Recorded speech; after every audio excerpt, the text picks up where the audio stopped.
सुप्रभात सभी को।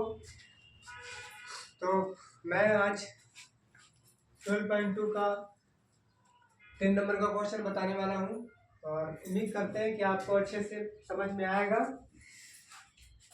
तो चलिए अब हम अपने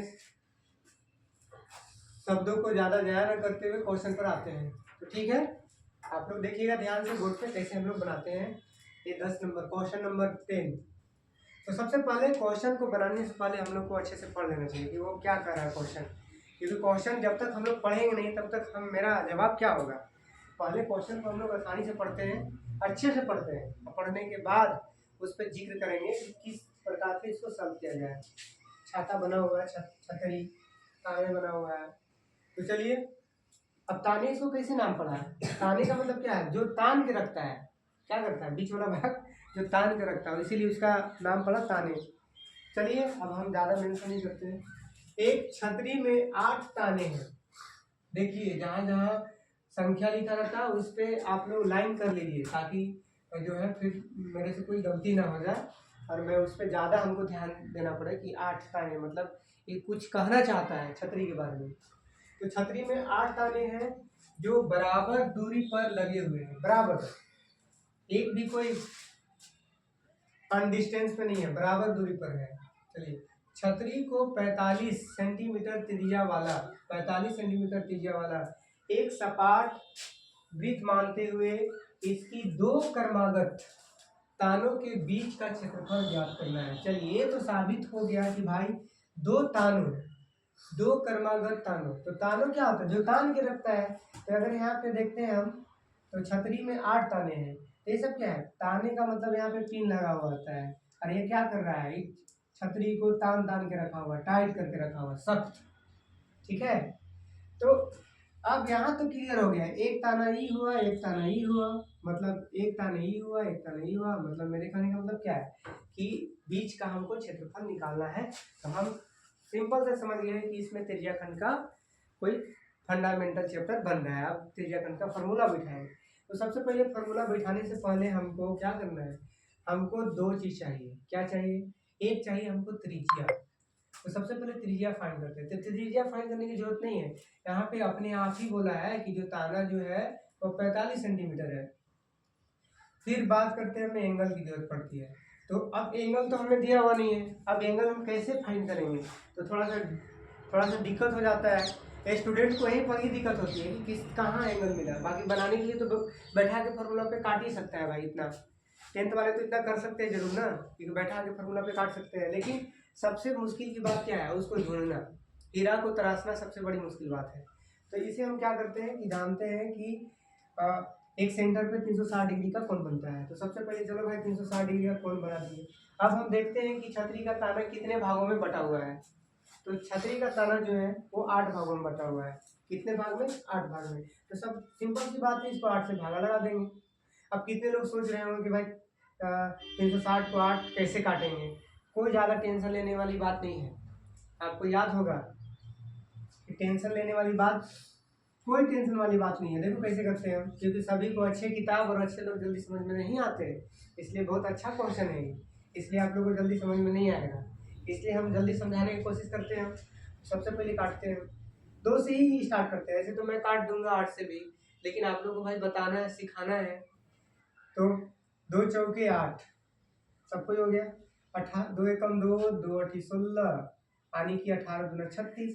फिर देखते हैं, फिर काटते हैं, 2 दूना 4, 2 नवा 18 90। फिर काटते हैं 2 से 45। अगर मैं चाहता तो यहीं से काट देता, चाहे 45 बाद में 360 नहीं, 8 के पहाड़ा 45 पढ़ो 360 आ जाएगा भाई। तो अब मेरा क्या आ गया, मेरा एंगल भी कितना आ गया, 45 डिग्री। अब तो समझ में आ गया होगा आपको। अभी अभी मैंने बताया कि अच्छे किताब और अच्छे लोग हर किसी को जल्दी समझ में नहीं आते, और समझ में आ गया तो जल्दी भूलते नहीं है। तो चलिए आर यहाँ पे है और एंगल दिया हुआ है, तो अब हम फट से बैठाते हैं, इसको इरेज करते हैं कुछ देरी के लिए। एंगल पता हो गया, चलिए बात, इसको इरेज कर दिए हम। अब लिखते हैं, यहाँ पे लिखते हैं छतरी, छतरी के 2 क्रमागत तानों के बीच का क्षेत्रफल। अब हम जान गए कि यहाँ पे क्या लगेगा, एक वृत्त का क्षेत्रफल, वृत्त के त्रिज्याखंड का क्षेत्रफल लगेगा।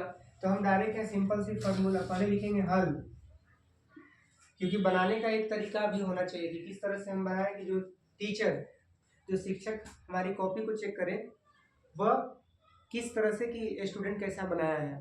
ठीक है, तो हल में हम लिखते हैं त्रिज्याखंड का क्षेत्रफल, हम लिख देते हैं direct formula θ/360 into pi r square.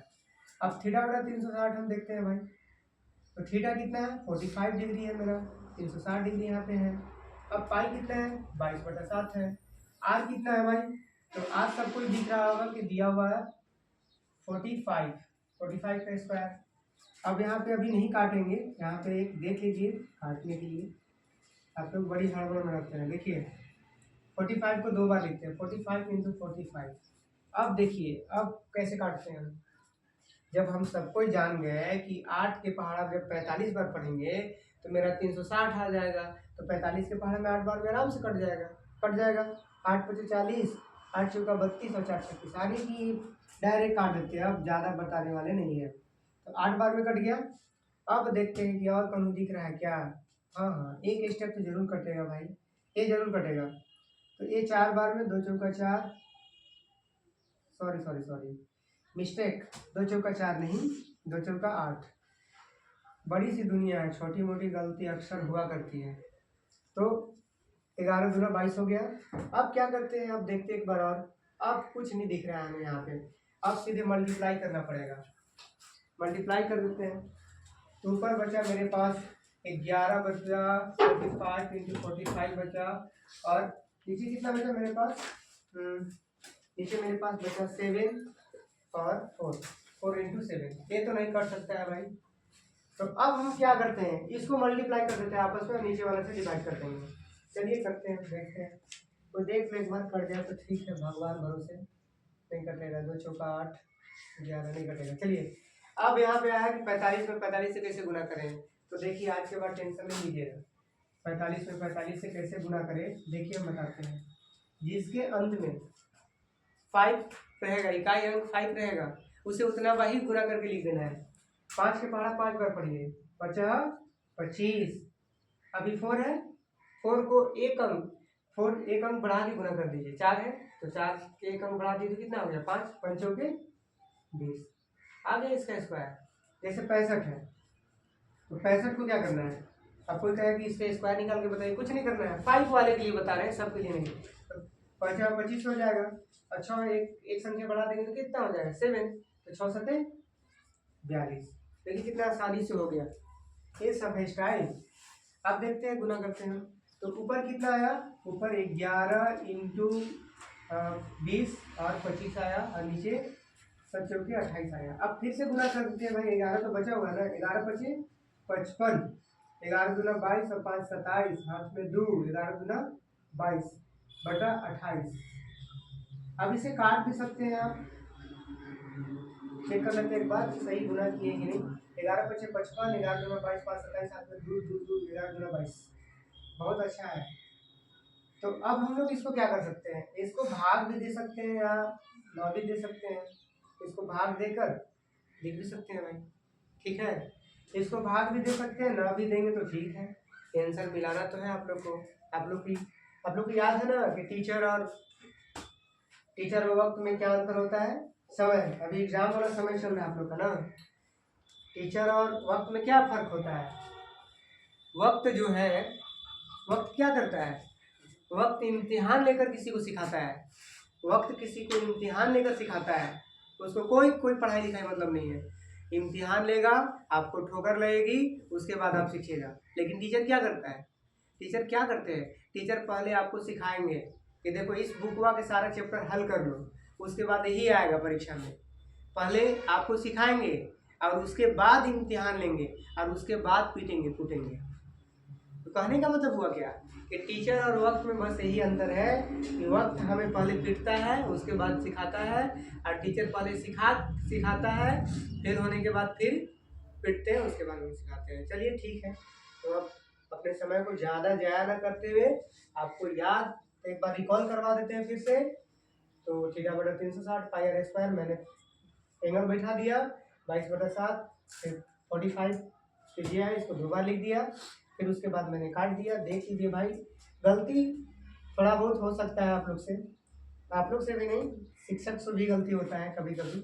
तो ये कट गया, ये भी 8 बार में 4 11, फिर गुना किए, मैंने इतना आया, फिर करके इतना लिख दी। इसको पॉइंट में भी बदल सकते हैं, कोई फायदा है तो ठीक है बदलिए, आपको नॉर्मल प्रोनाइड चाहिए तो ठीक है। थैंक यू, धन्यवाद, आपको याद होगा।